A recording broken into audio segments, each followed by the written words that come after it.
Jennifer Sanasi. You're watching News 24 Live. Well, it's February, and I'm sure all of you lovebirds out there are looking for a special place to have a romantic getaway. Our featured travel blogger, Tracy Bartlett, is joining me in studio, and she's going to let you know why the West Coast is the place to go this February. Hello. Hi there. Well, you've been up and down the West Coast several times. I've been road tripping. It's been absolutely fantastic.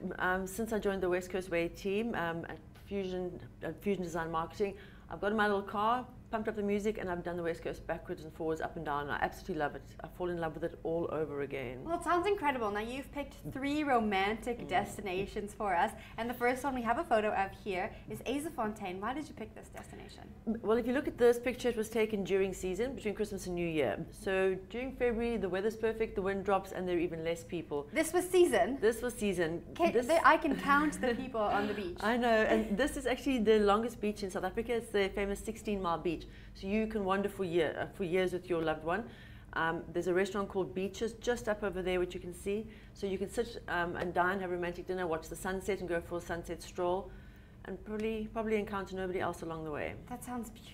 It is. It's blissful. How long does it take you to get there from Cape Town? It's not far at all. It's within an hour. Oh my gosh. Quick drive, quick road trip. I want to go there this weekend. Okay. Well, that's the thing. People always from Cape Town, they think it's too far, and the West Coast far, and there's not much to do. The West Coast is really close by. Within 25 minutes from Cape Town, you're in. Now, the second destination we've picked is Paternoster, and I've wanted to go to Paternoster ever since I've moved to this country, and I haven't made it out there yet. Why don't you tell me why you picked this beautiful location? It's the quintessential picturesque fishing village, and it's just beautiful. I mean, look at that. It's the houses have character, the people have character, the beach is also beautiful, wide open spaces. And if you have time to stay over, if you take your loved one away for a weekend or longer, then these cottages are magnificent. They're right on the beach. All these cottages are for rental. Most of them are in the area, and they are really, really amazing.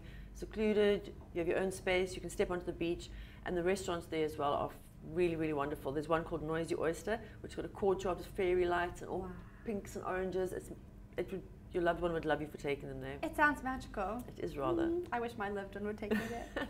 Now, you should say something. Yeah. The third destination you picked is Darling. This is the museum in Darling. This is the museum, yes. That is so cute, the museum. But the whole town of Darling is just historical. It's beautiful. It's got a very genteel feel about it. And there's tree-lined avenues. All the houses are the authentic houses from back in the day. Wow. But it's also a great place to go if you want to do a bit more. Because when you're in Darling, there's quite a lot of galleries. There's a few galleries. There's lots of shops, restaurants.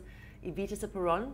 The famous Evita Siparon is there, so you can catch a show, have some dinner, and you can also walk to a wine farm, one of the 4 in the area. Oh, so wow. it's for couples who want to actually get up and do something, not stare into each other's eyes all day. I think that's a great option. This is for the couples who've been together a little bit longer. A little longer, yes. Don't even talk so much, let's do stuff. Let's go do something. Yeah. Okay, now we have 3 romantic places along the West Coast that we're going to chat about, and they all sound just magnificent. I can't wait for you to tell me about the Tally Game Lodge. Oh gosh, yes, I was there just the other day again. Oh my gosh, beautiful. Well, this is the tenting option. Okay. This is the It still looks beautiful. Yeah, but that's what I'm saying. So for couples who do like the outdoors and often find themselves camping, if he wants to spoil it, this is fantastic. It's got an ensuite bathroom, double beds, microwaves, everything. In a tent? In this tent. It's really the luxury tents. They're absolutely stunning. You've got your own veranda, own barbecue, and you really don't have to walk far. You walk probably 50 meters, and you'll get to the bar area, which has a big fireplace, a beautiful restaurant.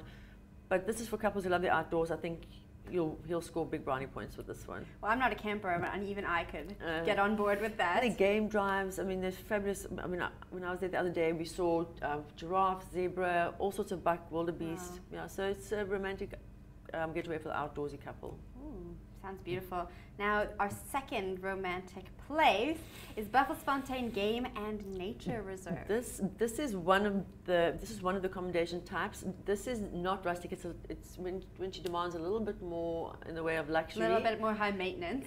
Just from the accommodation point of view, because it's also a game lodge and they do wonderful game drives. But this is one of them. There's also most of the accommodation looks over the watering holes, so it's really beautifully done inside. You've got all your amenities. Some are self-catering, some are not. So you'll sit on your deck at night as the sun sets, watching the wild animals quench their thirst. It's really, really, really nice. And they've also, what's really great, if September's a hot month, they've got a whole entertainment area with a massive sparkling pool. So you can chill and laze around, and not so many people around this time of year. Well, tell us about some of the games that you've seen here. They don't just have the normal game that most have. They also have cats. They've got lion. Wow. There's 2 hippo there, 2 rhinoceros. Sorry, excuse me. All the buck that you can imagine that are here. This is probably the most extensive range of animals that on any game farm in the Western Cape. And how far away from Cape Town would you say? 50 minutes. Everything is so close. This is my point, and nobody ever goes up the West Coast, and it is that close, and the people are so hospitable. Yeah. This is Buffelsfontein is run by the Loebscher family. They're amazing. You get there and you feel like it's a long lost family welcoming you. Really, it's a no-brainer. I don't know why people don't just get in their cars and get away even on a weekend. I also don't know why people don't do that. Well, now that I've been doing it, I do it actually often, whereas before it seems far. It's not. Yeah. It's just down the road. Just actually. go and do it. Just go. Now our last featured destination is Blue Bay Lodge in Saldanha. Now how far to get here? Saldanha is about an hour and 20 or 30 minutes. Still close. Still close, a little bit further. And Saldanha is off-putting to most people because you see the steel works. It always reminds me of Mordor, from the Lord of the Rings. I think, good That's Lord. That's an interesting comparison. But it isn't. And you're driving up and think, I don't want to go there. But actually, when you get into this town, it's amazing. It's so beautiful. And this lodge is set right on the beach. It's actually more of a small resort in a way. So if you want more privacy, there's chalets, separate chalets, or you stay in beautiful luxury ensuite accommodation. There's tennis courts. If you want to be active, there's a huge pool. Or you just stroll onto the beach, but it really is that beach getaway. It's fantastic. And the town nearby is also great. There's some really good harbour restaurants. You sit right on the water's edge and dine, wine and dine your loved one. Well, I'm sold on the West Coast. They're actually our featured Instagrammer for this month. So anyone who's watching this video who needs more inspiration, I don't know why you would, you can go to the West Coast Way South Africa Instagram and just look at these beautiful photos. I mean, come on, look at that. Yes, you can eat an awful lot of that up there at really good prices compared to Cape Town prices. What's your favorite place, #1 spot on the West Coast? Oh, it has to be Paternoster, quite honestly. Yeah. I do. I absolutely love it. I love the feeling, the village, and so many interesting people live there, and completely diverse people, from artists to your fishermen. You've got everyone in between. It's great. Let us know what romantic place you'll be going this February in the comment section below this video.